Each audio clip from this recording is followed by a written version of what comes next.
जी part 2 start हो गया।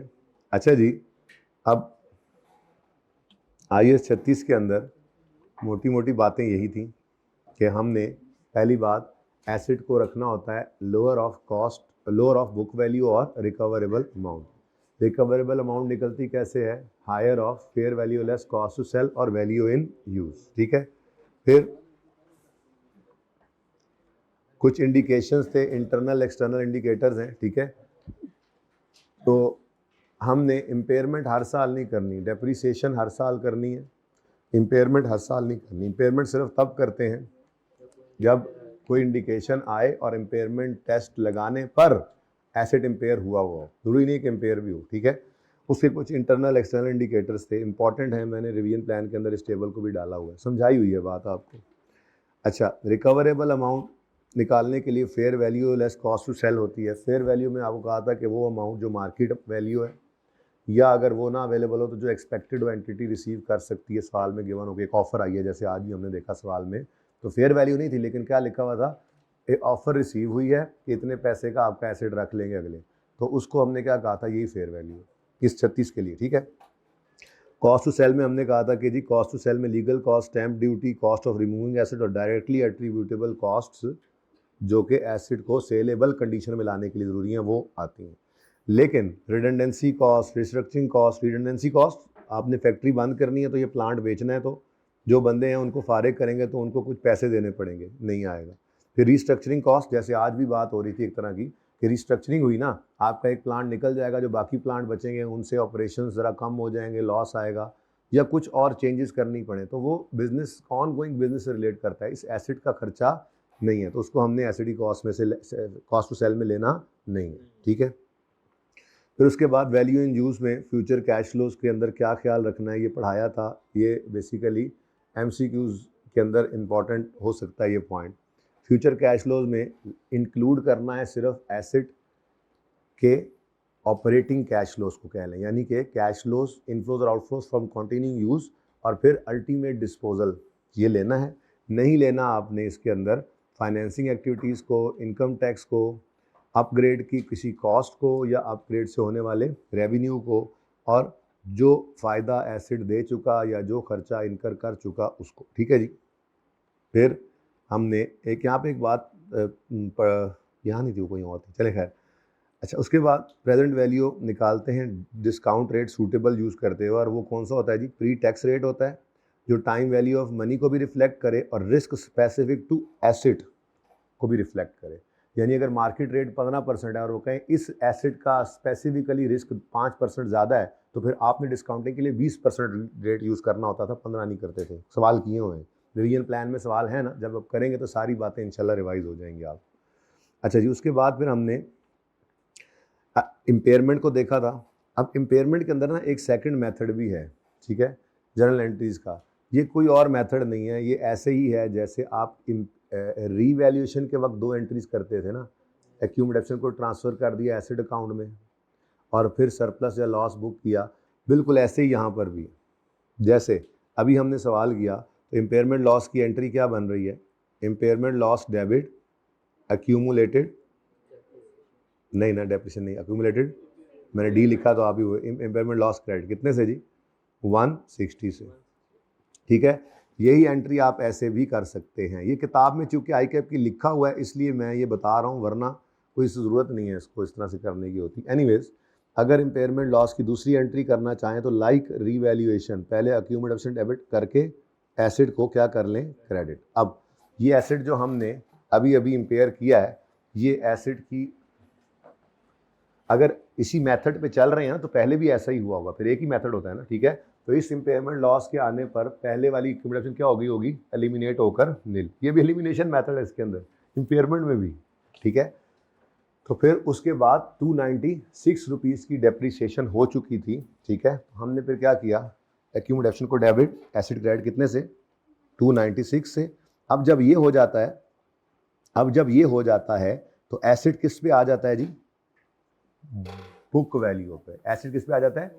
हमारी वर्किंग में एसिड बुक वैल्यू शो कर रहा था, लेकिन एसिड बुक वैल्यू पे नहीं होता था, इसीलिए तो हम एक्यूमुलेटेड इम्पेयरमेंट लॉस को क्रेडिट कर रहे होते थे। ऐसे ही है ना, एसिड अपनी कॉस्ट पे होता था। लेकिन इस तरतीब के ऊपर चलें तो एसिड क्रेडिट होकर बुक वैल्यू पे आ गया, और फिर साथ हमें दूसरी एंट्री करनी पड़ी जिसमें आप क्या करना है, आपने इम्पेयरमेंट लॉस को बुक करना है। इम्पेयरमेंट लॉस की एंट्री उसी तरह से पीएनएल में इम्पेयरमेंट लॉस डेबिट, जैसे रीवैल्यूएशन लॉस आता था, इम्पेयरमेंट लॉस डेबिट कितना है जी 160, और एसेट क्रेडिट कितने से, तो पहले एसेट 296 से कम होकर बुक वैल्यू पे आया, वो नजर वो वर्किंग, ये वर्किंग जैसी बन गई, ठीक है ना, और फिर उसको 160 से मजीद कम किया तो अब वो आपको रिकवरेबल अमाउंट शो कर रहा है। तो ये दोनों तरीके हैं, अल्टरनेटिव ये ट्रीटमेंट है इम्पेयरमेंट लॉस की एंट्री का, ठीक है जी।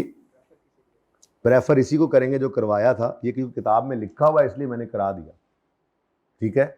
ये पता होना चाहिए कि ये भी एक मेथड है, एंट्री करने का एक तरीका है, मेथड नहीं है, हाँ मतलब एलिमिनेशन मेथड कह सकते हैं इसको। लेकिन आप देखें ना, पीपीई के नोट के अंदर अगर इसने आना है तो हमें वैसे ही पीपीई के नोट के अंदर ग्रॉस कैरिंग अमाउंट अलग रखनी, अकोमोडेशन अलग रखनी होती है, तो वो काम वैसे ही सही चल रहा होता है। लेकिन अगर एलिमिनेशन मेथड करेंगे तो कोई मसला नहीं है, ये बेसिकली ट्रांसफ़र की एंट्री ही बन गई जैसे रीवैल्यूएशन की होती थी, ठीक है। तो ये ट्रांसफ़र की एंट्री बन गई और ये इम्पेयरमेंट लॉस की एंट्री बन गई। अच्छा, अब अगर कॉस्ट मॉडल यूज़ कर रहे हैं तो फिर रिवर्सल ऑफ इम्पेयरमेंट, अच्छा चलो रीवैल्यूएशन मॉडल के अंदर भी ये एंट्री होती है। तो रीवैल्यूएशन मॉडल में मसलन आपका एक एसेट है, वो रीवैल्यू हुआ, हम कहीं पे एंट्री देख लेते हैं जाके, ठीक है, जहाँ पे हमने रीवैल्यूएशन मॉडल वाला सवाल किया हो। यहाँ पे एक सवाल किया था, यहीं बोर्ड के ऊपर ही किया था, याद आ रहा है ये। तो ये जनाब हमारा इम्पेयरमेंट लॉस आया था, ठीक है। अब इम्पेयरमेंट लॉस की एंट्री हो रही है रीवैल्यूएशन सरप्लस ओसीआई में डेबिट, इम्पेयरमेंट लॉस डेबिट और अक्यूमुलेटेड इम्पेयरमेंट लॉस क्रेडिट।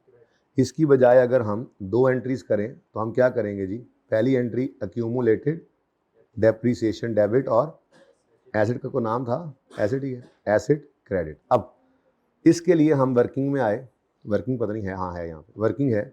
अब हम खड़े हैं 31 दिसंबर 2015 पे, रीवैल्यूएशन मॉडल है ना, बोलो। तो रीवैल्यूएशन मॉडल में यहाँ तक की डेप्शन वैली क्या हो चुकी होगी, एलिमिनेट। तो यहाँ पर 267 की डेप्रीसिएशन अब हुई पड़ी है, ठीक है, इकट्ठी, एक साल की है ना डेप्शन। तो हमने इसको किया जनाब कितना जी, 267 से accumulated depreciation debit asset credit, और उसके बाद फिर जी अब ये एलिमिनेट होकर नील हो गया। अब इसकी एंट्री देखो, वैसे ही रीवैल्यूएशन जैसी एंट्री है तो ज़्यादा आसान हो गया, ठीक है। तो यहाँ पर हमने रीवैल्यूएशन सरप्लस ओसीआई में डेबिट किया, कितने से जी, 408 से। फिर जी नेक्स्ट पीएनएल डेबिट कितने से, 75 से।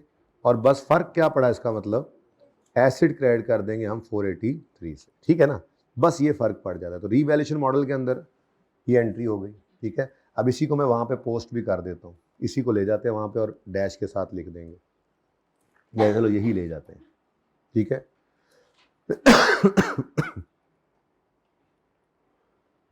ये तो ये कौन सा मॉडल यूज हो रहा था जी, कॉस्ट मॉडल यूज हो रहा है, तो ये ऑप्शन है। और अगर रीवैल्यूएशन मॉडल यूज हो रहा है तो ये ऑप्शन है जी एंट्रीज। इम्पेयरमेंट लॉस के की एंट्रीज दो तरह से हो सकती हैं, ठीक है ना। एक एंट्री वो जो वहाँ पे हमने की हुई थी, यार वो तो उठाई नहीं, वो भी उठा लाए ना, ये यानी अकेली एंट्री या दो एंट्रीज, बिल्कुल रीवैल्यूएशन जैसा बन गया है। तो बहरहाल बताना इसलिए ज़रूरी समझा कि किताब के अंदर एक चीज़ लिखी हुई है, ये ना हो वैसे लिख दे तो पता तो हो, लिख देगा तो पता तो हो कि यार क्या करना है, थोड़ा सा एटलीस्ट पता हो। नहीं आया, आ जा यार उस्ताद।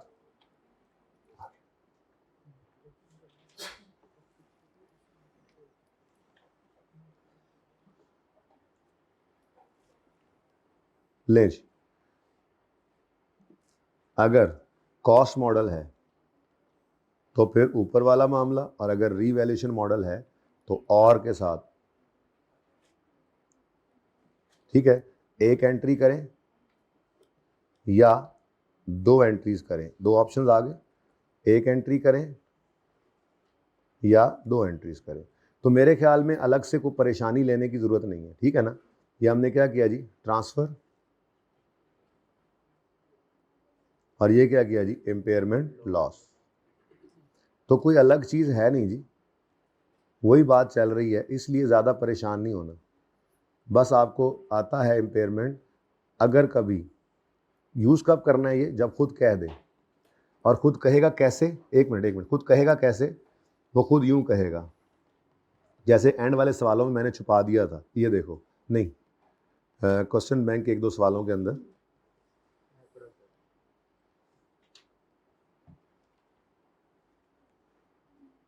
क्वेश्चन बैंक, ये देखें, जनरल एंट्रीज करें by elimination of accumulated depreciation, alternative method है, ठीक है। तो उसके अंदर सवाल आपका हुआ है 5वां, तो इसको सिर्फ एक बार आज ही जाके इसको सोच करते हुए एंट्रीज करके और फिर इसका सोल्यूशन देख लीजिएगा, क्योंकि सवाल का सोल्यूशन तो इसी मेथड से होगा। और मैंने आपको क्लास के अंदर करवाया हुआ है दूसरा मेथड, ये दोनों सवाल किए हुए हैं ना हमने, 5वां भी किया हुआ है और 6वां भी किया हुआ है, ठीक है। ये दोनों सवाल मैंने जो आपको करवाए थे वो अपने तरतीब पे करवाए हैं, ठीक है। ओके, तो ज़रा लिख लें अपने पास जल्दी से।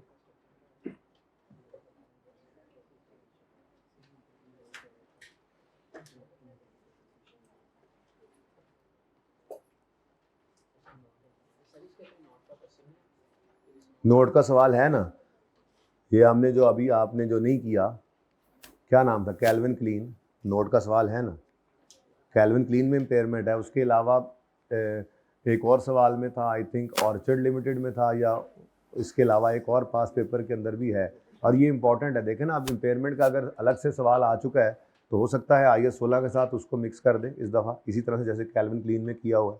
तो इम्पेयरमेंट लॉस हमने सीखा है नोट के अंदर भी, बहरहाल ये समझ आ गई है। इस सेकंड को क्या कहते हैं जी, मेथड 2, ये मेथड 2 है, कोई साइंस कोई नहीं है इसके अंदर, कोई साइंस कोई नहीं, क्योंकि आपको रीवैल्यूएशन आती थी, ठीक है ना, सही है। तो इसको एक दफ़ा आपने पढ़ लिया यहाँ से। इसी तरह से रिवर्सल ऑफ इम्पेयरमेंट, पहली बात असूल पढ़ ले। असूल क्या था रिवर्सल ऑफ इम्पेयरमेंट का? असूल हमने पढ़ा था कि अगर रिवर्सल करना पड़ा है, रिवर्सल के लिए ज़रूरी क्या है, पहले इम्पेयरमेंट लॉस हो, ठीक है ना, पहली बात तो ये है। अब अगर कॉस्ट मॉडल यूज़ हो रहा है तो कैरिंग अमाउंट ऑफ एसेट को हम नहीं इंक्रीज करते थे, should not be increased above book value had there been no impairment. याद आ रहा है, बोलो, अगर कोई इम्पेयरमेंट ना होती तो बुक वैल्यू क्या होती? अगर कोई इम्पेयरमेंट ना होती तो बुक वैल्यू क्या होती, ठीक है। इससे ऊपर नहीं लेके जाना। इसकी वजह क्या थी? इसकी वजह यह है कि कहीं अगर ऊपर जाएगा तो गेन बुक हो जाएगा। तो इससे क्या करते हैं हम, to avoid recording impairment gain. तो इम्पेयरमेंट गेन का तो कोई प्रूडेंस कॉन्सेप्ट क्या कहता था, फ्यूचर के गेन को रिकॉर्ड कर लो। लेकिन जब हम रीवैल्यूएशन मॉडल यूज कर रहे होते थे तो इसमें छुट्टी इसलिए होती थी कि वैसे ही इस मॉडल में हम क्या करते हैं, अनरियलाइज गेन को बुक कर रहे होते हैं OCI के अंदर। तो फिर carrying amount of asset is increased up to revised recoverable amount. कोई नहीं, खुली छुट्टी, भाई कह रहे हैं क्या लिखें इसके नीचे, खुली छुट्टी। क्यों खुली छुट्टी होती थी जी? क्योंकि अगर गेन आएगा भी तो कहां चला जाएगा, कहां चला जाएगा, OCI में, ठीक है। OCI से होता हो रिवैल्यूएशन सरप्लस में चला जाएगा, कोई मसला नहीं है, ठीक है। तो रिवर्सल की बात ये थी। फिर रिवर्सल में भी ऐसे ही 2 मेथड्स हैं जी। तो रिवर्सल की एंट्री आपको आती है, तो रिवर्सल की एंट्रीज को 2 दफ़ा कर लें, मतलब पहले उस दिन खड़े होकर एलिमिनेशन। लेकिन ये नहीं कि आपने एक बार इम्पेयरमेंट लॉस रिकॉर्ड किया मेथड 1 से और फिर अगली बार मेथड 2 करेंगे, नहीं, पॉलिसी एक होती है। इसलिए एलिमिनेशन मेथड में चल रहे होंगे तो पिछली इम्पेयरमेंट या पिछले रिवर्सल पे एलिमिनेट होकर एक बार नील हो चुकी होगी आपकी इम्पेयरमेंट, वो एक्यूमुलेशन, और फिर रीवैल्यूएशन की तरह से चल रहा होगा, ठीक है ना। तो ये बिल्कुल अल्टरनेट मेथड है। तो बस एक दफ़ा आप वो 2 सवाल कर लीजिएगा, कोई रॉकेट साइंस इसके अंदर है नहीं, ठीक है। तो यहाँ पर भी ये इसी तरह से एक्यूमुलेटेड इम्पेयरमेंट डेबिट और PNL क्रेडिट कर दो, या एक्यूमुलेशन डेबिट करके एसेट क्रेडिट करो और फिर एसेट डेबिट करके PNL क्रेडिट करो। यानी कि एक्यूमुलेटेड इम्पेयरमेंट की बजाय हिट क्या कर देते होते हैं आप, एसेट। बस इतना सा फर्क होता है, ठीक है ना। क्योंकि क्यूबिक डेफिनेशन को क्या कर देते हैं आप, एलिमिनेट करके निल, जैसे रिवैल्यूएशन नेट रिप्लेसमेंट मेथड में करते होते थे। तो ये भी एक तरीका है। ओके, ज़रूरत नहीं थी इसलिए करवाया नहीं, अब चलो जाते जाते करवा दूं एहतियातन, कुछ भी हो सकता है ना, ऐसे ही है, अपना आप सिक्योर कर रहा हूं मैं, और क्या। ठीक है, उसके अलावा रिवीजन प्लान में जो सवाल डाले हैं बस वही करना है, बार बार कह रहा हूँ, काफ़ी होंगे। ठीक है, पहले ही बड़ा काम है करने वाला, लग थोड़ा सा ही रहा है हमें, क्योंकि हमने बार बार कर लिया इसको, तो बस का फ़ायदा लेना, इसका नुकसान ना कर बैठना। क्वेश्चन 1 ज़रूरत नहीं ऐसी लंबा सवाल, 2 3 4। अच्छा जी, ये 4 के अंदर भी ऑनलाइन वाले बच्चों ने एक सवाल किया था, तो मैंने कहा ज़रा आपसे भी शेयर कर दूं। ये सवाल की ना नेचर डिफरेंट है, इस सवाल की नेचर और जो आज हमने किया उसको सामने रखते हैं, उसकी नेचर डिफरेंट है। ठीक है ना, यूं कर लेते हैं, ज़रा आज वाला सामने रखते हैं। ये 2025 के एंड पे खड़े थे ना हम, तो ये 26 का कैश फ्लोज हम ले रहे हैं। हम खड़े हैं इस वक्त एज ऑन 31 दिसंबर 2025, और हम कैश फ्लोज ले रहे हैं वैल्यू एंड यूसी कैलकुलेशन के लिए, तो 2026, 27, 28। ठीक है, अब एक तरीका सवाल के अंदर डेटा देने का ये है कि वो कहे इनफ्लोज 24 के हैं, जैसे अब सवाल के बताओ ना, 24 कितने, 320। ठीक है, 320, और उसके बाद इसके ऊपर ग्रोथ या डिक्लाइन करवा दे। आउटफ्लोज हैं कितने, 100, ग्रोथ करा दे या डिक्लाइन करा दे। ठीक है, अब यही वाला तरीका इधर भी था, लेकिन मसला क्या था इस सवाल में, इस सवाल के अंदर डाटा कैसे दिया, उसने कहा, कहता है G SL carried impairment testing of plant on 31 December 21 and also on 31 December 22 using following estimates. अब ये 31 दिसंबर 21 का ये एस्टीमेट है, ये 22 का नहीं है, तो मैंने यूं कहा था कि इस वक्त खड़े होकर इसको ऐसे गायब कर दें। अब ये ऐसा ही सवाल बन गया, क्या 2021 में खड़े हैं, मतलब इससे 2020 पे खड़े हैं ना, नहीं 2000 इंपेयरमेंट टेस्टिंग की, और ये क्या है, यूजिंग फॉलोइंग एस्टीमेट्स। तो ये 21 के अंदर खड़े होकर 21 का एस्टीमेट नहीं हो सकता, 21 के अंदर खड़े हैं तो ये फ्यूचर का एस्टीमेट है, 21 का एस्टीमेट नहीं ना हो सकता। तो इसका मतलब क्या बना कि ये 22 है। ठीक है, हम एज ऑन, हम कैश फ्लोज निकाल रहे हैं, और हम क्या कर रहे हैं जी, एज ऑन खड़े कहाँ पे हैं जी, एज ऑन 31 दिसंबर 21। अब मुझे बताओ 21 के एंड पे खड़े होकर 21 का एस्टीमेट थोड़ा ही होना है, वो तो एक्चुअल होता है। तो ये एस्टीमेट उसने बोला था यूजिंग, तो डेटा ध्यान से पढ़ना है, यूजिंग फॉलोइंग एस्टीमेट, तो ये एस्टीमेट हमने यूज किया, 21 के एंड पे ये एस्टीमेट है, तो ये एस्टीमेट है 22 का।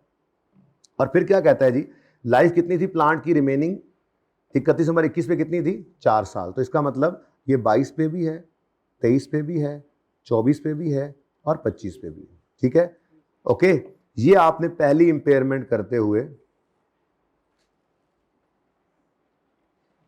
ठीक है। अच्छा, उसके बाद इसी तरह से फिर उसने बोला 22 पे फिर इन्होंने ये एस्टीमेट्स यूज किए। अब जब 22 पे एस्टीमेट यूज किए हैं तो अब 21 को छुपा दो, ये तो गुजर चुका है, ये तो असल में हो गया होगा जो होना होगा। ठीक है, अब यहां पे खड़े होकर कैश फ्लोज आपने दोबारा निकालने थे, क्योंकि आपने इंपेयरमेंट टेस्टिंग दोबारा करनी है 31 दिसंबर 22 पे खड़े होकर। अब 22 के लिए 23 है, 24 है और 25 है, बस। ठीक है, डेटा को ध्यान से पढ़ना असल। अब ये एक जैसे सवाल थे, ठीक है, एक जैसे थे, बस डेटा दिया डिफरेंट तरीके से हुआ था। ठीक है, थोड़ा ध्यान से पढ़ा हमने, लेकिन इसके कॉन्ट्रैरी ये देखें, ये उसने खुद ही बता दिया अगले 3 साल के कैश फ्लोज ये हैं। ठीक है,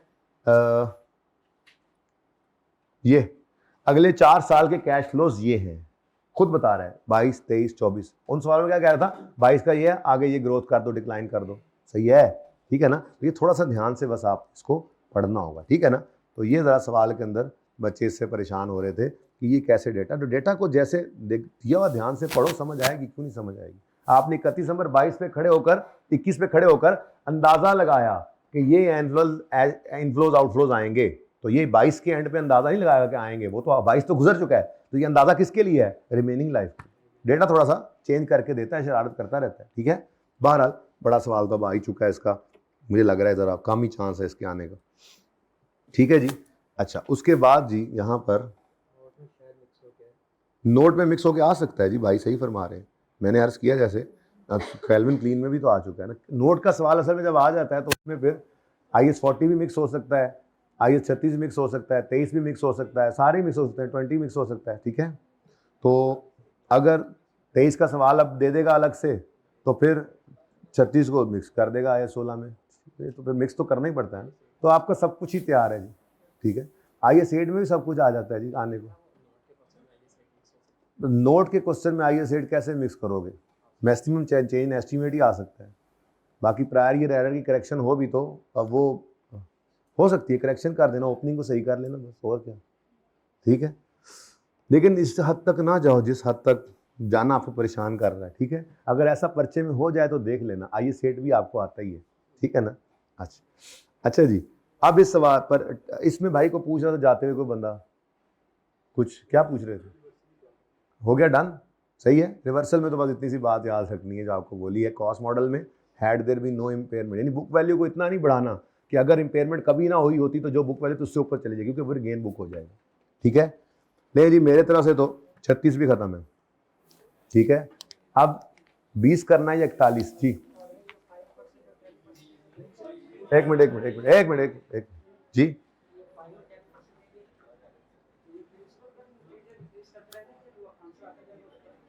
देखें भाई, कह रहे हैं ये 5% 320 को आपने कम किया, 95 कर लिया, अब अगली बार 5% फिर इसी को कम करें, बेतुकी बात लगती है। कॉमन सेंस यूज करोगे समझ आ जाएगी। क्या जो कम हो रहा है अगली बार वो उससे 5% कम होगा और वो उससे 5% कम होगा, ऐसे ही ये, ठीक है ना। और अगर इस तरह का हो जैसे आप कह रहे हैं तो वो फिर खुद बता देगा ऐसी बात, वरना नॉर्मल तो ये होता है ना। हम कह रहे हैं जी आपका किराया हर साल 10 महीने 10 हर साल 10% बढ़ना है। अब आप जब पहली बार आपने किराया इधर हॉस्टल में दिया था, जब आप बचपन में आए थे, 5वीं 6वीं में जब आए थे, ठीक है, तब से वो फ्लैट आपके पास है मसलन कई साल से, तो पहली बार आपका वो किराया था 20,000, अब उस पर पहली बार इंक्रीमेंट लगा था तो वो गया था 22,000, दूसरे साल इंक्रीमेंट किस पे 20 पे फिर लगा था, नहीं 22 पे लगा था ना, ठीक है। फिर ऐसे ही बात बढ़ती जाती है, इंक्रीमेंटल इफेक्ट होता है, ठीक है ना। अच्छा जी, हाथ खड़ा करें जो कहते हैं पहले 20 करें, ओके। हाथ खड़ा करें जो कहते हैं पहले 41 करें, करने तो दोनों ही है। अच्छा जरा पॉज करें।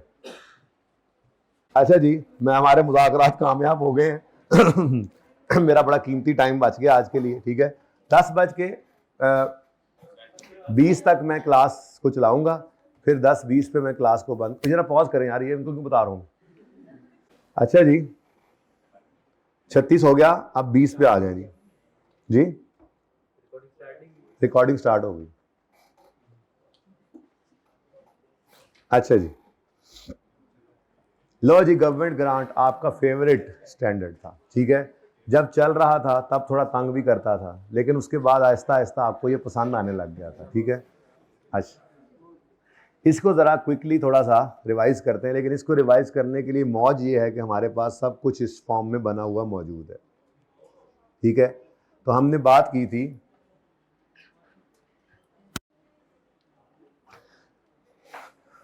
गवर्नमेंट आपको असिस्ट करती है डायरेक्टली, अगर आपको असिस्ट कर रही है और उस असिस्टेंस को आप मॉनेटरी वैल्यू असाइन कर सकते हैं तो वो कहलाती है गवर्नमेंट ग्रांट। गवर्नमेंट ने आपको असिस्ट किया डायरेक्टली आपको, और उस असिस्टेंस को आप मॉनेटरी वैल्यू असाइन कर सकें तो वो कहलाती है गवर्नमेंट ग्रांट। और अगर गवर्नमेंट ने आपको असिस्ट तो डायरेक्टली किया है लेकिन उस असिस्टेंस को मॉनेटरी वैल्यू असाइन नहीं कर सकते तो वो कहलाती है गवर्नमेंट असिस्टेंस। और अगर गवर्नमेंट ने असिस्ट तो किया है लेकिन आपको नहीं किया डायरेक्टली, बल्कि ओवरऑल कम्युनिटी को ही फ़ायदा दिया है, तो ये IS 20 की ग्रांट भी नहीं है और असिस्टेंस भी नहीं है। चाहे आपको वैसे असिस्टेंस मिल रही है कि रोड्स का नेटवर्क अच्छा हो गया है, पानी का नेटवर्क अच्छा हो गया है, यहाँ पे सफाई का नेटवर्क अच्छा हो गया है, आपके बिजनेस को फ़ायदा हो रहा है, लेकिन आपके साथ दूसरों को भी हो रहा है, तो इसलिए इसको ना ग्रांट कहेंगे ना असिस्टेंस, ये तो IS 20 के स्कोप से ही बाहर हो जाएगी। तो ये बात हमने की थी, गवर्नमेंट असिस्टेंस आपको दे डायरेक्टली, उसको मॉनेटरी वैल्यू असाइन कर सको तो ये गवर्नमेंट ग्रांट है। इसको अकाउंट फॉर भी करते हैं और डिस्क्लोजर भी देते हैं, याद है डिस्क्लोजर पढ़े थे, ठीक है। और अगर मॉनेटरी वैल्यू असाइन ना हो सके तो ये गवर्नमेंट असिस्टेंस कहलाती है। तो जब मॉनेटरी वैल्यू असाइन नहीं हो सकती तो रिकॉर्ड कैसे करें, तो फिर सिर्फ क्या करेंगे, डिस्क्लोज करेंगे, ठीक है। एग्जाम्पल्स थी, फ्री टेक्निकल एडवाइस उन्होंने दे दी, कोई गारंटी प्रोवाइड कर दी आपकी बाहर के मुल्क में कि जी इसको माल भेज दिया करें, पैसे दे देगा वरना हम दे देंगे, ठीक है। फिर transaction with government which are not distinguishable from normal trading activities of business. मैंने एक आधा सवाल में भी ये दिखाया था आपको और मिसाल दी थी कि आप बल्ब बनाते हैं और गवर्नमेंट ने कोई बड़ी बिल्डिंग बनानी थी तो उन्होंने बल्ब का ऑर्डर सारा आपको दे दिया। अब ये है तो आप गवर्नमेंट की असिस्टेंस डायरेक्टली आपको, लेकिन इसको चूंकि ट्रेडिंग ट्रांजैक्शन से उसके बिजनेस से, ट्रेडिंग एक्टिविटी से अलग नहीं किया जा सकता, इसलिए मैं उसको अलग से कैसे रिकॉर्ड करूं। ये तो बस ये गवर्नमेंट ना खरीदती बल्ब तो हमने पैसे भी बेचने थे, तो सेल में उसकी सेल आनी थी, कॉस्ट ऑफ सेल में उसकी कॉस्ट ऑफ सेल आनी थी और प्रॉफिट उसका नॉर्मल तरीके से रिकॉर्ड होना था। तो इसलिए इसको भी रिकॉर्ड हम नहीं कर सक रहे क्योंकि ये हमारी नॉर्मल ट्रेडिंग एक्टिविटी से डिस्टिंग्विश नहीं हो सकती, ठीक है। और अगर इनडायरेक्टली गवर्नमेंट ने आपको असिस्ट किया है, ठीक है, तो ये स्कोप ऑफ IAS 20 से बाहर है, ठीक है। इसकी कोई जर्नल एंट्री नहीं, कोई डिस्क्लोजर नहीं। मसलन improvement in general trading conditions, या टैक्स फ्री जोन कर दिया पूरे उस आपको जहाँ पे इस जगह पे जो बैठे हैं उनका टैक्स ही कोई नहीं है, ठीक है, या आपको इंफ्रास्ट्रक्चर की डेवलपमेंट से फ़ायदा हो गया, तो ये सब क्या है जी, गवर्नमेंट ग्रांट भी नहीं है, असिस्टेंस भी नहीं है, ठीक है। ये out of scope of government grant है, IAS 20 है, ठीक है जी। फिर इसके बाद हमने फिर बात शुरू की थी गवर्नमेंट ग्रांट की। ये ऐसी असिस्टेंस जिसको मॉनेटरी वैल्यू असाइन की जा सके, ठीक है। अब मॉनेटरी वैल्यू असाइन की जा सके में पहले मनी खुद आ गया था, मॉनेटरी ग्रांट्स के पैसे ही गवर्नमेंट दे दे, या गवर्नमेंट पैसे ना दे, गवर्नमेंट कोई नॉन मॉनेटरी ग्रांट यानी कोई एसेट उठा के दे दे। गवर्नमेंट पैसे ना दे, एसेट ना दे, कोई लोन है माफ़ कर दे, माफेबल लोन, फॉरगिवेबल लोन, ठीक है। गवर्नमेंट एसेट ना दे, पैसे ना दे, लोन ना माफ़ करे, सस्ता लोन दे दे आपको, तो ये सब क्या थे, गवर्नमेंट ग्रांट की शक्लें, ठीक है। तो इसको हमने फिर एक एक करके पढ़ा था सबको अल्हम्दुलिल्लाह।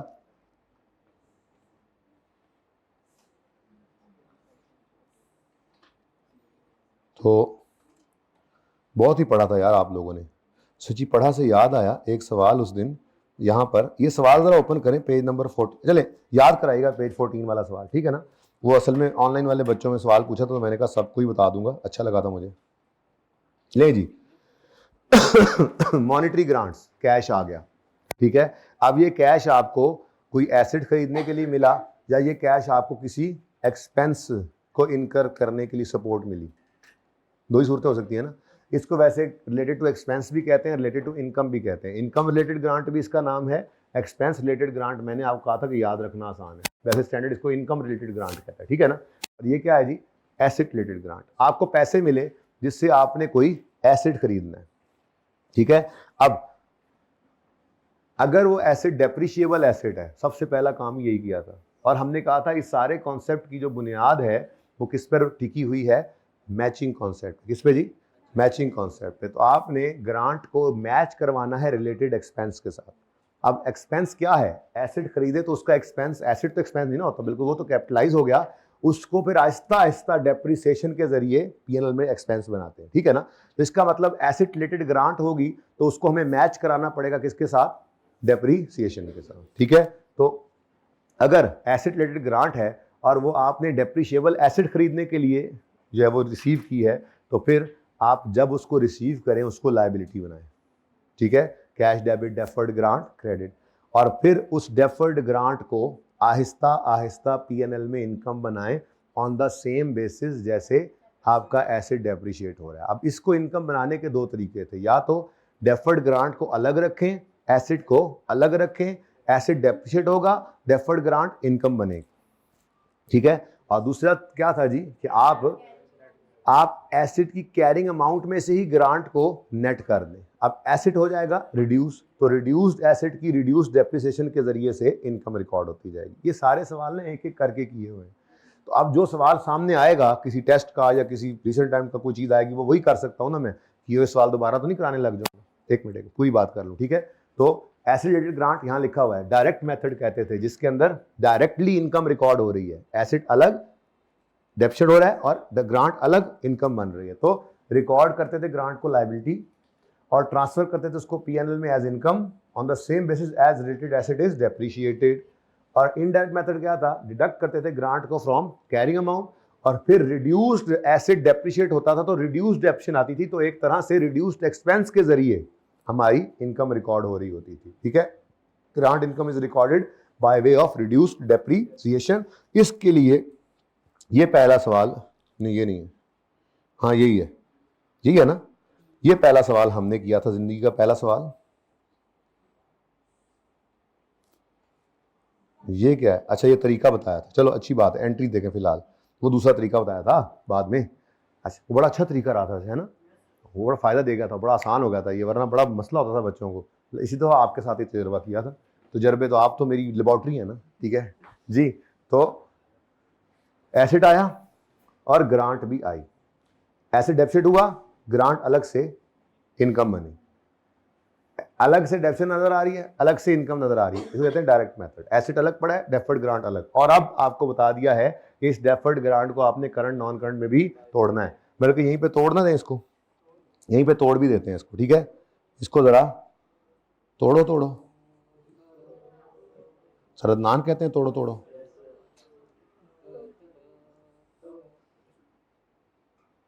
सरदनान की नकलें उतारते हो यार तुम लोग, हैं दोस्त हैं आपके?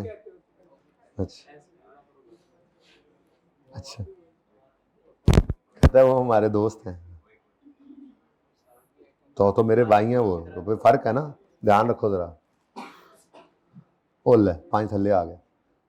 अच्छा इधर देखें, अब डेफर्ड ग्रांट को करंट लायबिलिटी में और नॉन करंट लायबिलिटी में शो करना है, तो क्या तरीका है जी? डेफर्ड ग्रांट, डेफर्ड ग्रांट है कितनी जी? 280, ठीक है। 280 कैसे बना? 300 में से 20 माइनस करके, ऐसे ही है, बोलो। अब इसमें से अब मजीद कितना अगले 1 साल में इनकम में जाएगा? सीधा सीधा सवाल था ना, तो पूरा 20।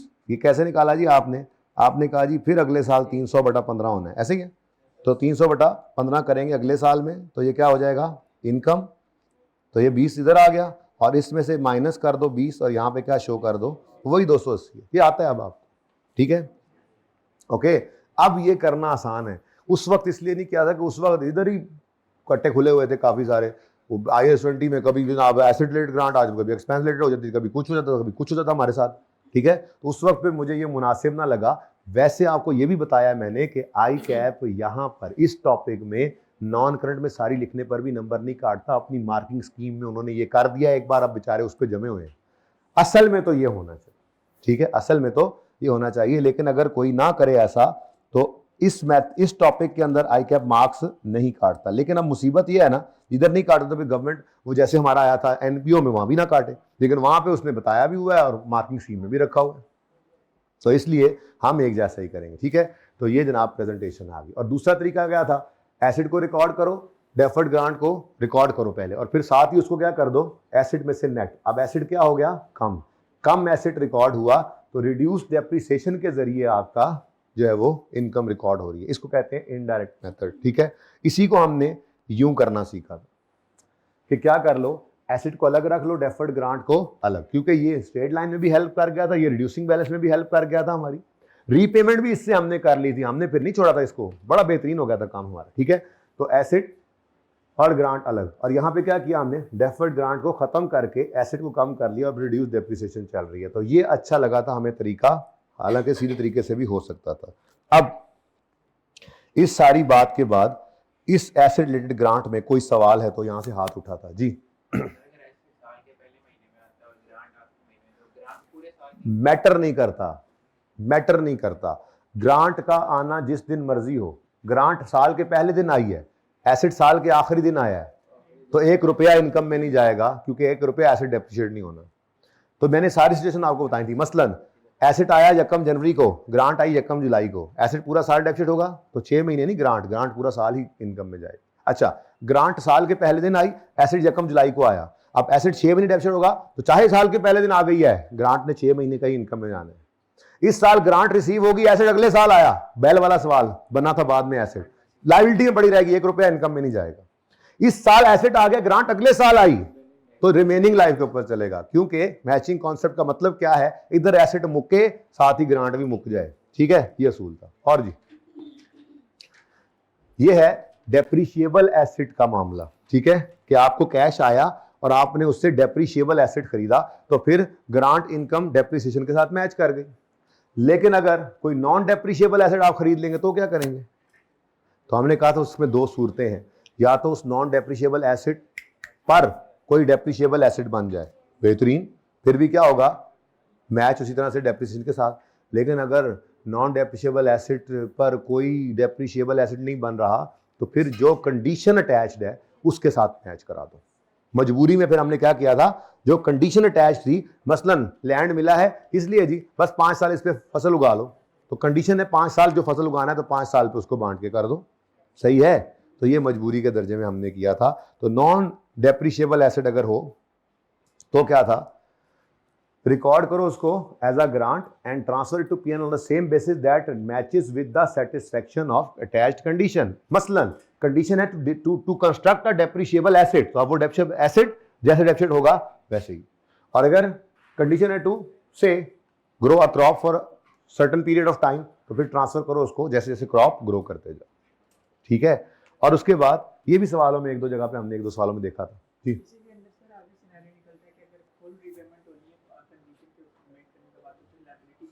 जी जी इसी में निकलता है। मतलब भाई कह रहे हैं वो वाली बात, भाई ना ये वाली बात पे एकदम आ गए, पता नहीं वो बात कहाँ गई। 6A बनाया था ना हमने, वो पीछे होना सी भाई।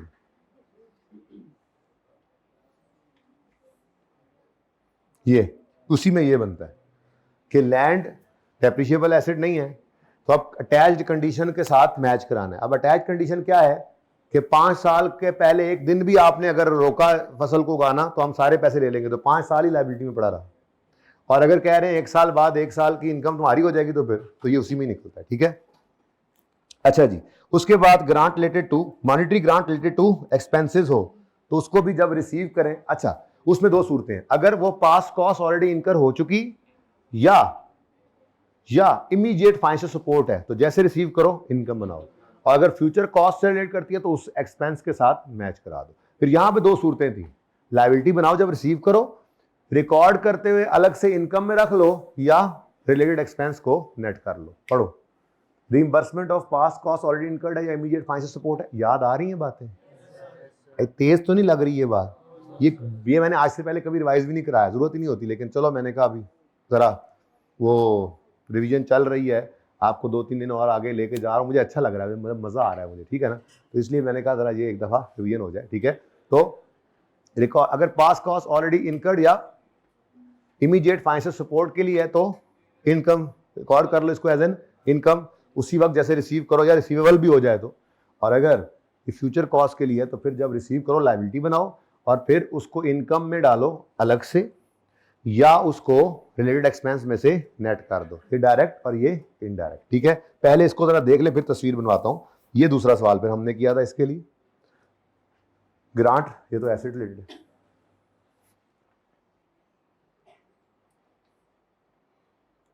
कोई नहीं वो सवाल किया हुआ यहाँ पे बोर्ड पे किया था, ओ नो चलो खैर कोई बात नहीं, तस्वीर ही बना लें फिर।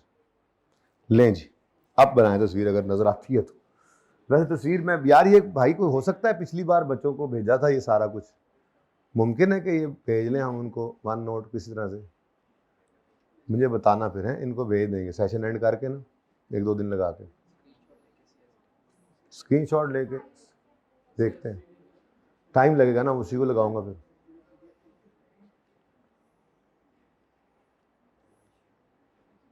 अच्छा जी, अब ये तो थी मॉनेटरी ग्रांट्स, पैसे दिए गवर्नमेंट ने, आपने उसको यूज किया एसेट खरीदने के लिए या खर्चों के लिए, यानी गवर्नमेंट ने पैसे दिए एसेट खरीदने के लिए या एक्सपेंसेस के लिए, या गवर्नमेंट ने एसेट ही उठा के दे दिया, ठीक है। नहीं अभी नहीं दिया, अभी गवर्नमेंट ने पैसे दिए एसेट खरीदने के लिए या एक्सपेंस इनकर करने के लिए, वो एसेट डेप्रिशिएबल आपने खरीदा या नॉन डेप्रिशिएबल खरीदा या फिर आपने एक्सपेंस इनकर करने के लिए वो कॉस्ट थी, तो ट्रीटमेंट ये थी, ठीक है।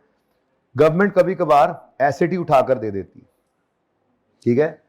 अब उसमें असूल है आप उसको रिकॉर्ड कर सकते हैं नॉमिनल वैल्यू पे भी जो एसेट आया है या फेयर वैल्यू पे, दोनों ऑप्शन मौजूद है, ठीक है। तो अगर आपने उस एसेट को जो कि डेप्रिशिएबल एसेट है, मसलन ट्रैक्टर दे दिया, उसको नॉमिनल वैल्यू पे रिकॉर्ड किया, तो ट्रैक्टर के लिए जो थोड़े से पैसे आपने पे किए उस पर इसको रिकॉर्ड कर लें, उसी को डेप्सिट करी जाए, ग्रांट का वजूद ही कोई नहीं। लेकिन अगर आपने उस ट्रैक्टर को फेयर वैल्यू पे रिकॉर्ड कर लिया तो नॉमिनल अमाउंट तो पे की, बाकी फिर आपको ग्रांट रिकॉर्ड करनी पड़ेगी। अब चूंकि ये एसेट रिलेटेड ग्रांट है तो एसेट डेफिसिट होगा, ग्रांट आहिस्ता आहिस्ता इनकम में जाएगी। लेकिन अगर आपको गवर्नमेंट ने जो एसेट उठाकर दिया है, उठाकर नहीं दिया, वो कहीं पड़ा हुआ था, यानी जमीन का टुकड़ा था, वो दे दिया गवर्नमेंट ने, यानी गवर्नमेंट ने आपको कोई नॉन डेप्रिशिएबल एसेट ही दे दिया है तो रिकॉर्ड उसको भी आप नॉमिनल वैल्यू या फेयर वैल्यू पे कर सकते हैं, ठीक है। पर मसला इसका ये है कि इसने डेप्रिशिएट नहीं होना। तो अगर नॉमिनल वैल्यू पे करें तो मसला ही कोई नहीं, लैंड डेबिट कैश क्रेडिट कहानी खत्म, कोई ग्रांट नहीं। लेकिन अगर फेयर वैल्यू पे रिकॉर्ड कर दिया आपने तो डेफर्ड ग्रांट आ जाएगी, वजूद में ग्रांट रिकॉर्ड करना पड़ेगा। अब इसकी मुसीबत वही है, लैंड ने डेफिसिट होना नहीं तो इसका क्या करें? तो अभी जो पढ़ा के आ रहा हूँ वही करें, इसको अटैच कंडीशन के साथ जोड़ें और कंडीशन मसलन इसके ऊपर एसेट बनाने की है डेप्रिशिएबल तो उसके साथ जोड़ दें, नहीं तो कंडीशन के साथ जोड़ दें। अब ये बिल्कुल इस जैसा बन जाता था। वहां पे गवर्नमेंट ने पैसे दिए तो आपने नॉन डेप्रिशिएबल एसेट खरीद लिया, यहां पर उन्होंने नॉन डेप्रिशिएबल एसेट ही दे दिया, ठीक है। को मसला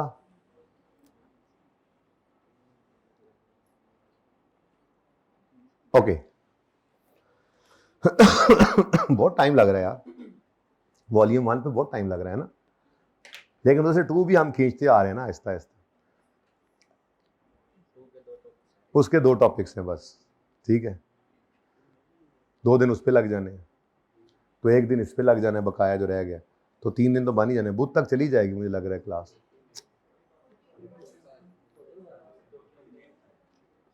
अच्छा जी, उसके बाद मैंने कहा था गवर्नमेंट ने कोई लोन दिया हुआ था वो माफ कर दिया, माफेबल लोन कहते हैं कि ये माफ हो जाएगा अगर फलां कंडीशन सेटिस्फाई कर दो। तो हमने कहा था जी कि माफेबल लोन भी क्या है, एक गवर्नमेंट ग्रांट है, ठीक है, अगर आप कंडीशंस जो अटैच्ड हैं उनको पूरा करने की उम्मीद रखते हो तो, ठीक है। तो फॉरगिवेबल लोन फॉरगिव हो जाता है जब सर्टेन कंडीशंस मीट हो जाएं। लोन डेबिट हो जाता है, माफ हो जाता है मतलब डेबिट हो जाता है, लेकिन क्रेडिट क्या करें, ग्रांट। क्रेडिट क्या करें, ग्रांट, क्योंकि फॉरगिवेबल लोन जब फॉरगिव होता है तो वो क्या कहलाता है, एक ग्रांट।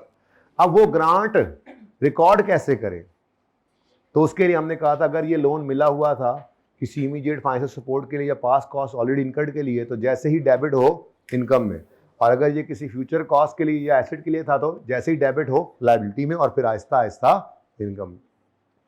तो forgivable loan is forgiven on fulfilment of a certain condition, record करते हैं इसको एज अ लायबिलिटी अगर ये रिलेट करे to cost that is to be expensed out over a period of time. अच्छा ये मैंने पहले ये बताया था, चले खैर। फॉर एग्जांपल डेप्रिशिएबल एसेट या फ्यूचर कॉस्ट, तो ट्रांसफर इसको करेंगे पीएनएल में ऑन द सेम बेसिस जैसे रिलेटेड कॉस्ट एक्सपेंस आउट हो रही है। लेकिन अगर ये रिकॉर्ड इनकम के तौर पे कब हो जाएगा, अगर ये रिलेट नहीं करता ऐसी कॉस्ट से जो फ्यूचर में इनकर होनी है। यूजुअली ये रिलेट करता है पास कॉस्ट से या इमीडिएट फाइनेंशियल सपोर्ट से, तो इसको सिर्फ पूरा करनी होती है कंडीशन, फलां कागज जमा करा दो जी आपका लोन माफ हो जाएगा, तो इसको फौरन क्या कर देना है, इनकम बना लेना। बहुत प्रैक्टिस की है इनकी हमने, बहुत प्रैक्टिस की है।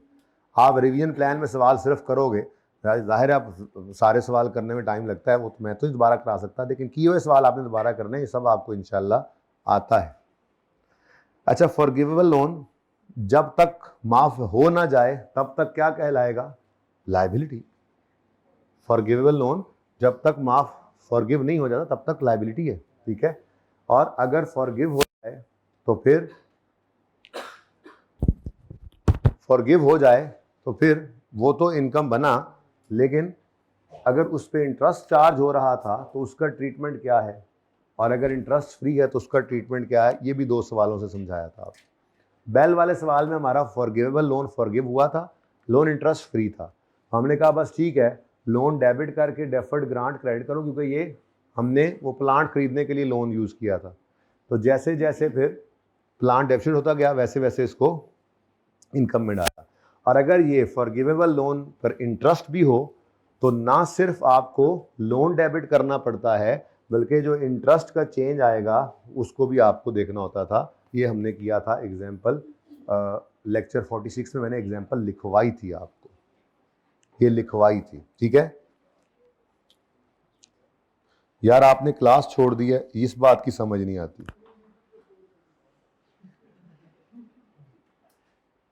ये पार्ट 2 अपलोड कर दो यार आज का, पार्ट 1 में भी तुम सोए हुए थे जी। ये एग्जाम्पल मैंने लिखवाई थी और फिर सरदनान ने,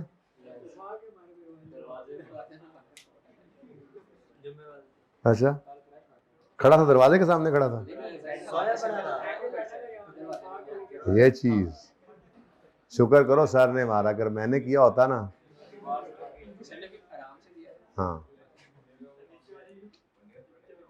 वजह ये इस लेक्चर में बेटा लिखा हुआ है, आपने क्यों वहम करते हो?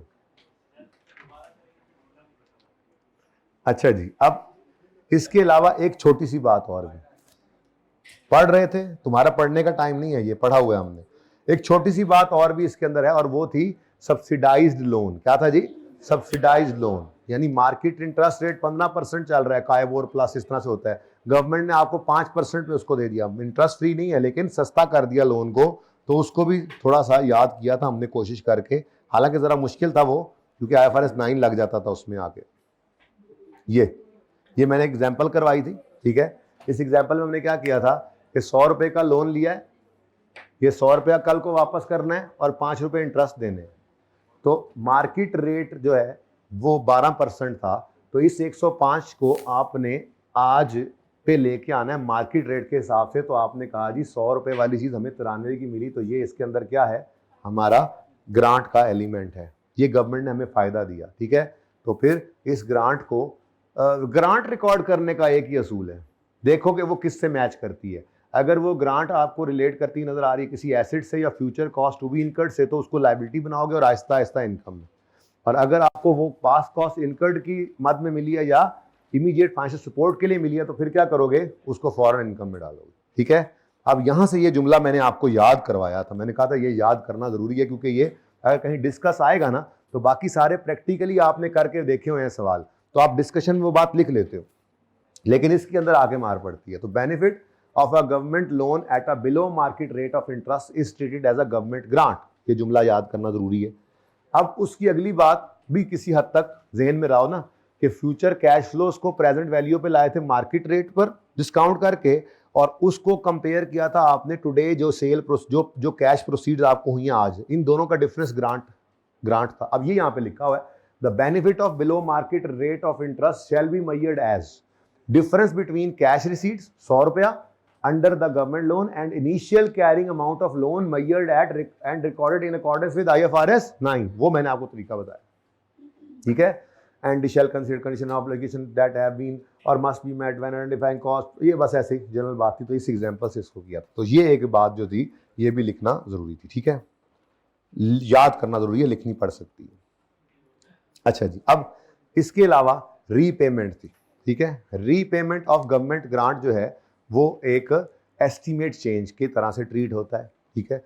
और रीपेमेंट में कोई रॉकेट साइंस नहीं थी, हमारी वर्किंग इतनी काम की बन गई थी ना कि उसने हमें वहां से भी निकाल दिया था। बस इतनी सी बात, अगर रीपेमेंट की है गवर्नमेंट ग्रांट की, पार्शल हो या फुल हो, टेंशन नहीं है अब, क्योंकि पार्शल होगी तो कैश भी पार्शल जाएगा और डेफर्ड ग्रांट पड़ी है या जो भी है वो भी पार्शल ही उस पर इंपैक्ट पड़ रहा है। लेकिन इंपॉर्टेंट बात क्या थी, अगर डेफर्ड ग्रांट पड़ी है अलग, तो रीपेमेंट के वक्त उसको डेबिट करना है और फोरफीट एक्सपेंस निकालना है। और अगर आपने एसेट की कैरिंग अमाउंट में से ग्रांट को नेट किया हुआ था, तो फिर उस सूरत में एसेट को वापस बढ़ाया जाता था और शॉर्ट डेप्रिसिएशन जो होती थी उसको दोबारा चार्ज किया जाता था, ठीक है। और आखिरी बात इसके अंदर डिस्क्लोजर्स की थी।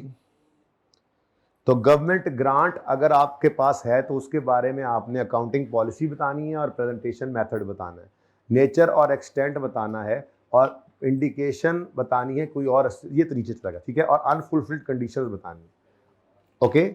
और अगर कोई गवर्नमेंट असिस्टेंस है तो फिर उसके बारे में आपने बताना है कि क्या है, किस फॉर्म की असिस्टेंस है, ठीक है। और उसका आपने नेचर, एक्सटेंट और ड्यूरेशन बताना है। तो ये डिस्क्लोजर है।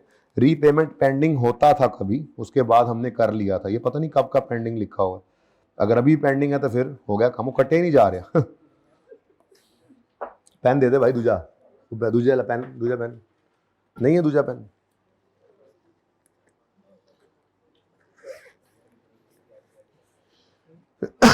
जी भाई, फॉरगिवेबल लोन इंटरेस्ट फ्री ना हो तो एग्जाम्पल 6 जो सवाल में लिखवाई थी 46 लेक्चर में, क्या है, इंटरेस्ट फ्री नहीं है तो इंटरेस्ट देना है। अब इंटरेस्ट देना है तो जब फॉरगिव हो जाएगा तो तब तक का इंटरेस्ट लेना है, फॉरगिव होने के बाद इंटरेस्ट नहीं लेना, बस यही करना है। वो एग्जाम्पल में ये किया हुआ था, वो पार्शियल फॉरगिवनेस थी ना, कि जी आधा लोन माफ हो जाएगा, तो इसलिए मैंने ये क्वेश्चन जो लिखवाया था भाई, तो ज़हन में आ जाएगा इंशाल्लाह। ये देखो, पहले डिस्क्लोजर तो पढ़ा लेता, हो गया ना डिस्क्लोजर, उसके अलावा तो कुछ नहीं है, वो पेंडिंग मिट नहीं रहा था। ये पेंडिंग मैं मिटा लूँ ज़रा एक दफ़ा, मुझे तकलीफ हो रही है इससे, अब हो गया होना चार्ज इतना कि पेंडिंग को मिटा ले। देखा, अच्छा जी, फास्ट चार्जर है।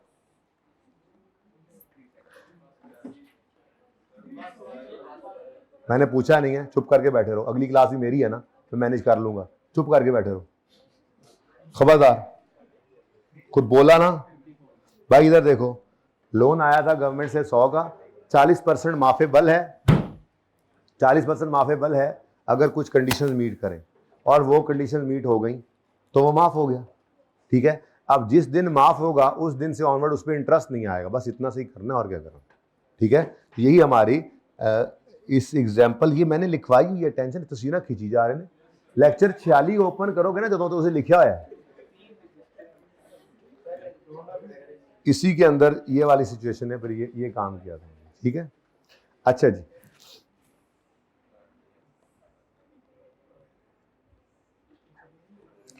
पास पेपर्स मैंने डिस्कशन वाले जो हैं वो छोड़े हुए हैं। अच्छा अब सुने, होम असाइनमेंट क्या है, क्योंकि ये मैंने लिखवाने हैं मंडे को, फिर ही आगे चल सकते हैं, ठीक है ना। तो आपने किया हुआ है, मुझे पता है किया हुआ है, प्लीज मुझे पता है आपने ये किया हुआ है, लेकिन मैंने दोबारा एक रिवीजन कराई। अब आपका लेवल भी डिफरेंट लेवल पे है, अब आप चीज़ों को और तरह से देखने के आदी भी हो चुके हैं, एक्सपीरियंस बढ़ चुका है, तो अब आपने उसको सामने रखते हुए कुछ लिखना है। फिर मैं आपको मंडे को सबसे पहले आके ये एक आधा डिक्टेट कर दूंगा या बोलूंगा, आप लिखा हुआ मैच कर लीजिएगा, ठीक है। तो क्वेश्चन 1 है, 4, 5 है और 7 है। क्वेश्चन 1, 4, 5 और 7, क्वेश्चन 1, 4, 5 और 7 लिखें। ये आपने लिख के लाने हैं, मैंने चेक करना है मंडे को। क्वेश्चन 1 पास पेपर 1 डिस्कस, 4, 5, 7 डिस्कस, ये सारे डिस्कस वाले हैं।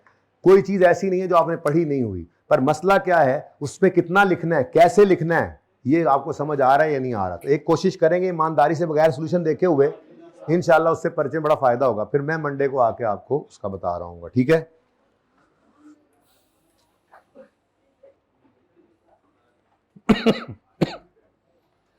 अच्छा जी, रिसेंट टाइम पे आए जरा देख लें गवर्नमेंट ग्रांट का कुछ। अब ये ज्यादा इंपॉर्टेंट क्यों है, मैं क्यों इस पे ज्यादा टेंशन ले रहा हूं, मुझे नजर नहीं आया यहां पे सवाल, ठीक है ना जी। अच्छा जी, प्लीज प्लीज, ये 5-7 मिनट हैं आप मेरे साथ, इसलिए इंसान बन के बैठे। दुखी ना हो यार, क्या हो गया यार सैफ, दुखी ना हो यार प्लीज यार, जायज फायदा उठा, क्योंकि ये फायदा मिलेगा आपको, मेरी आखिरत में जवाब देना है मैंने, इसी से फायदा मिलेगा। तुम लोग भी यही करने आए हो, जायज फायदा को। सुनो बेटा सुनो, बस 10 मिनट 5 मिनट 5 अंडर ये पढ़ो जी। Under concept of physical capital maintenance, profit is earned when monetary value of net asset at the end of period exceeds monetary value of net assets at beginning of the period। हाँ जी, operating capability of entity at the end of period exceeds its operating capability at the beginning, ये भी नहीं है। फिर both monetary value and operating capability of net assets increase, there is an increase in इनमें तो कोई भी नहीं लग रहा। अच्छा जी, नेट एसेट्स कहते किसे हैं, नेट एसेट्स कहते किसे हैं, टोटल एसेट्स माइनस टोटल, अब पढ़ते हैं दोबारा।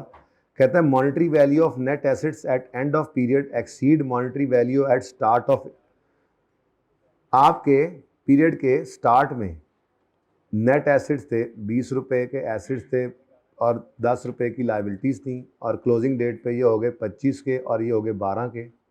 तो आपको कह रहा है कि जी क्या ख्याल है, आपके नेट एसेट्स कितने थे पहले 10, अब कितने हो गए 13, तो ये जो नेट एसेट्स में इजाफा हुआ है क्या ये प्रॉफिट है? भाई ज़रा ध्यान से देख लो यार, मुश्किल एमसीक्यू ये आ गया, मुश्किल एमसीक्यू आ गया।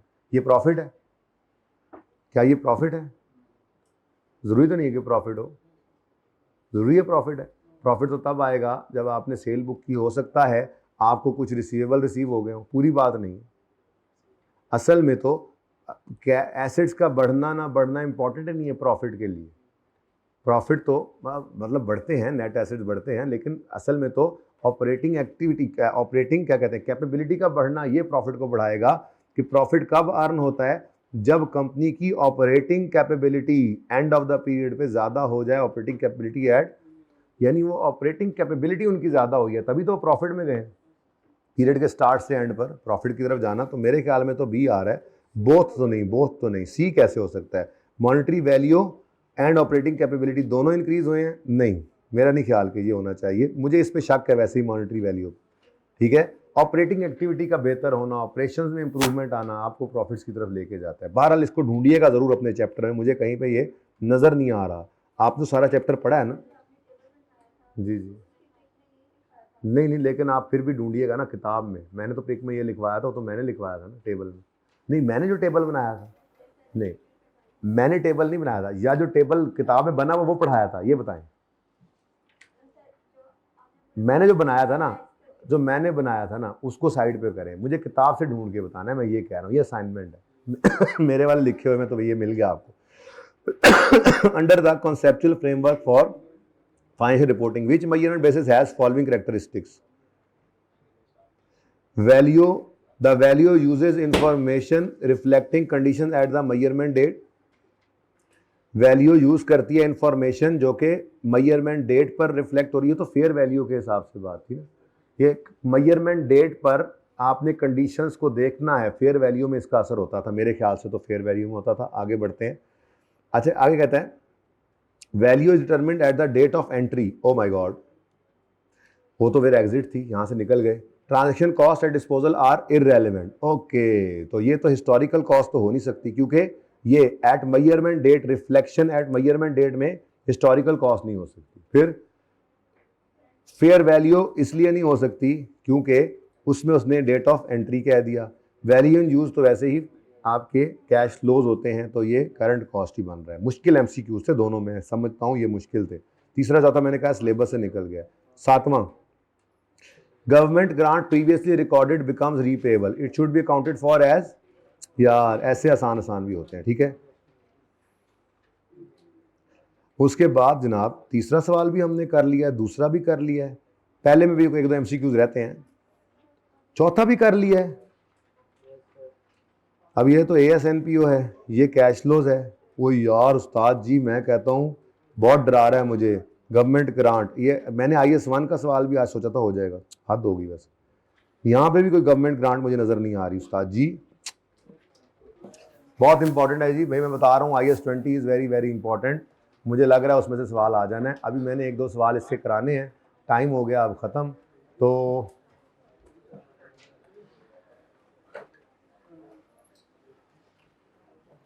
पता नहीं, शायद मुझे कोई लेक्चर मिल जाए शाम में, रात में, कल में, कोई 10, 15, 20 मिनट, आधे घंटे का, तो मैं पार्ट बी भी भेज सकता हूँ। लेकिन फिलहाल मेरे सामने ऐसी कोई चीज़ आ नहीं रही मेरे रडार में, ठीक है ना। IS20 के सवाल अभी मैंने कोई 2 को आपको कराने हैं, टर्म टेस्ट के अंदर आए हुए, दोनों अच्छे सवाल हैं और कुछ बचा नहीं। उसके बाद हमने, प्लीज़ बेटा घड़ी को बार बार देख रहे हैं, आपस में बातें कर रहे हो, कुछ शर्म मजाक कर लो यार, भाई क्लास चल रही है यार, पीछे मुँह करके बैठ जाओ यार तुम।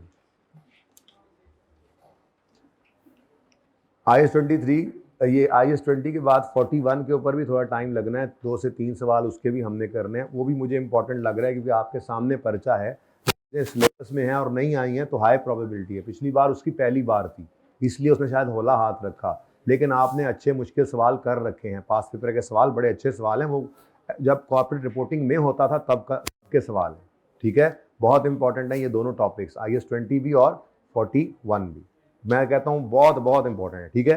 तो इंशाल्लाह मंडे को ये भी हो जाएंगे और चेन इक्विटी वाला सवाल IS8 वाला भी हम कर लेंगे इंशाल्लाह, ठीक है। आसान था। चलें फिर, आप लोग क्या क्या कर रहे हैं जी? IS20 के ये सवाल कर रहे हैं। नंबर 2 आपने चेन इन इक्विटी का, हाँ वो भी करने हैं, प्लस आपने रिसेंट अटेम्प्ट का IS8 वाला सवाल भी करके आना है, statement of changes in equity वाला सवाल। ये कौन सा सवाल है जी?